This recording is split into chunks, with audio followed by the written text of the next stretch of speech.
श्री गुरु ब्रह्मा महिमालेक शरण। श्री गुरु ब्रह्मा महिमालेक शरण। श्री गुरु ब्रह्मा महिमालेक शरण। गुरु कृपा यूट्यूब चैनल तरफरु आपण मानकु स्वागत जनाई आरंभ करने को जाउछि 2025 मसीहा सेप्टेम्बर मासरे मासिक राशिफल। एही राशिफल आरंभ करने पूर्वरु आपण मानकु मोर विशेष अनुरोध, जेउ माने प्रथम करी आमर एही चैनल को आसिछंती सेमाने गोटिए सब्सक्राइब करंतु ओ पाखरे आसुथिबा बेल आइकन को दबाई दियंतु, जहा द्वारा कि आमर जेउ समय रे वीडियो अपलोड हेबो सर्वप्रथमे आपणक पाखरे पहुंची पारिबो। आपण मानकु एही ठारे मु कहि रखुची, जेउ मानकर विवाह विलंब हेलानी, बहु चेष्टा करी सेमानकर विवाह होई पारु नाही, किंबा कौनसी ठारे आपण चाकरी करी मध्य हैरान हेउछंती, चाकरी सकाशे आपण बारंबार चेष्टा करी मध्य फेल हेउछंती, सेमानकर जन्म तारीख, जन्म समय ओ जन्म स्थान निम्न रे जेउ मेल आईडी दिया जाइछि सेई मेल आईडी रे ताहा प्रेरण करंतु। आम्बे ताहा गणना करी आपण मानकु जणाई देबु। आसंतु एबे जानिबा 2025 मसीहा सेप्टेम्बर मासरे तुला राशि रो मासिक राशिफल। एही तुला राशि सकाशे सेप्टेम्बर मासटी प्रायतः भलरे कटिबो। एही तुला राशि रो अधिपति हेले शुक्र महाग्रह। शुक्र महाग्रह अधिपति होइतिबा स्थले शनि महाग्रह तुला राशि रो सिंहासन। शनि महाग्रह तुला राशि सकाशे षष्ठ रे भ्रमण करुअछंती। षष्ठ शनि सर्वदा शुभ फल दिए। षष्ठ रे जेउ समय रे शनि गोचर रे भ्रमण करुथिबे से समय रे व्यक्ति को वरदान सदृश फल दियंती। हठात केउठारु अर्थ प्राप्ति हेबो।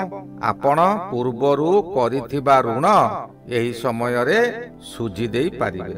आपणकर शरीर जदि पूर्वरु असुस्थ अछि, एही समय रे निश्चिंत आपणकर शरीर सुस्थ हेबो। आपणकर शरीर रे शक्ति वृद्धि हेबो। एही समय रे आपण जेउ व्यवसाय करिबा को चाहिबे से व्यवसाय करी अधिक लाभान्वित हेबे।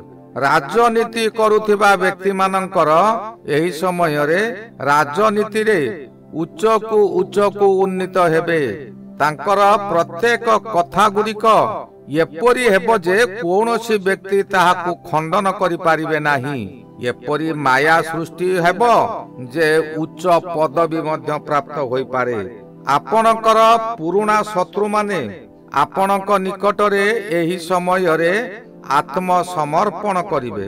आपण एपरी व्यवहार करंतु सेमानक सहित जेपरी आपण तांकर मित्र अछंती, किंतु मन मध्यरे सतर्क रुहंतु से शत्रु काहीकि आसिक मित्रता करिछि, कौनसी विपद रे पकाइबो नाही तो आपण हस हस मुहरे तांकु स्वागत करंतु, किंतु तांकु संपूर्ण विश्वास करंतु नाही।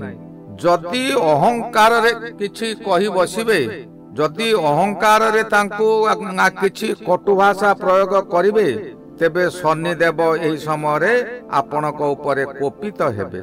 आपणको नाना दिगरु साहाय्य सहानुभूति मिलुथिबो, किंतु आउ साहाय्य सहानुभूति मिलिबो नाही। आपण पूर्वरु करिथिबा ऋण बा जेउ ऋण दाता अछंती सेमाने आपणको अधिक ऋण देबाकू प्रवर्ताइबे, किंतु आपण सावधान, ऋण अधिक करंतु नाही।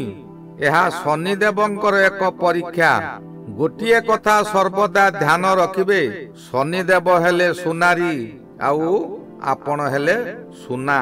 सुनारी जेपरी सुना को बारंबार तेजापी पकाई परीक्षा करुथिबो, तेजापी पकाई महिला को पोड़ी देउथिबो, सेही परी आपण को बारंबार परीक्षा करी आपणकर महिला को पोड़ीबा को चेष्टा करिवो। जदि कोनोसी खाद्य मिसिथिबो किंबा आपण कोनोसी अनीति करिथिबे, तेबे शनिदेव केबे हेले आपण को छाड़िबो नाही। शनिदेव बाप हेले मध्य ताहाकु छाड़े नाही। केतु ग्रह एही समय रे एकादश रे रही शनिदेव को सहाय्य करिवो। केतु जेउ समय रे एकादश रे थांती से समय रे आपण को अधिक शुभ फल दियंती। जहाँ भी हेउ राहु यही समय रे जेते कष्ट देउथिले मध्य केतु ताहाकु संभाली नेबे ओ खंडन करिवे। आपणकर मनरे आशा उज्जीवित कराइबो। आपण पूर्वरु धर्म काम करी आपण जहा धर्म संचय करिथिबे सेही धर्म एही समय रे ही कार्य रे आसीबो।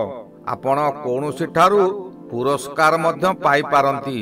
एही समय रे आपणकर परिवार रे प्रायतः समस्ते सुस्थ रे रहिबे। एकादश गृह हेउची आय गृह। आपण को आय करिवार केतु मध्य सहाय्य करिवो। आपण जदि चाकरी करिसंती चाकरी क्षेत्र रे उच्च आशा मिलिबो। आशा सफल होई पारे न पारे किंतु उच्च आशा निश्चिंत मिलिबो। एकादश रे रवि भ्रमण करूचंती। एकादश रवि अधिक शुभ फल दियंती।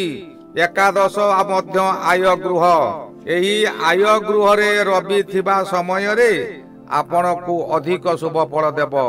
यह पुणी रविंकर निज गृह। एही समय रे आपण जहा चाहिबे ताहा ही करि पारिबे। बहु दिनरु जेउ काम को आपण अपेक्षा करि रहितिले से काम आपणकर होई पारु नथिला। विभिन्न दिगरु शत्रु माने आपण को बाधा देउथिले से कार्य एबे अचानक आपणक हाथ को चली आसीबो। व्यवसाय क्षेत्र रे आपणकर पड़ी रहितिबा धन बा जहा को बाकी देइथिले ताहा मिलु नथिला।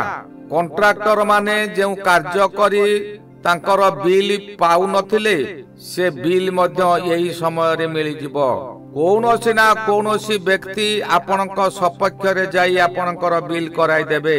एही समय रे आपण बहु गुण रे लाभान्वित हेबे। नूतन नूतन कर्म मध्य आपण को मिलिबो। धन संचय हेबो। जेउ काम रे हाथ देबे तहि रे आपणकर सफलता मिलिबो। कोनोसी अजना स्थान रु अपर्याप्त धन प्राप्ति होई पारे। विशेष कथा हला एही समय रे बृहस्पति भाग्य गृह रे अछंती।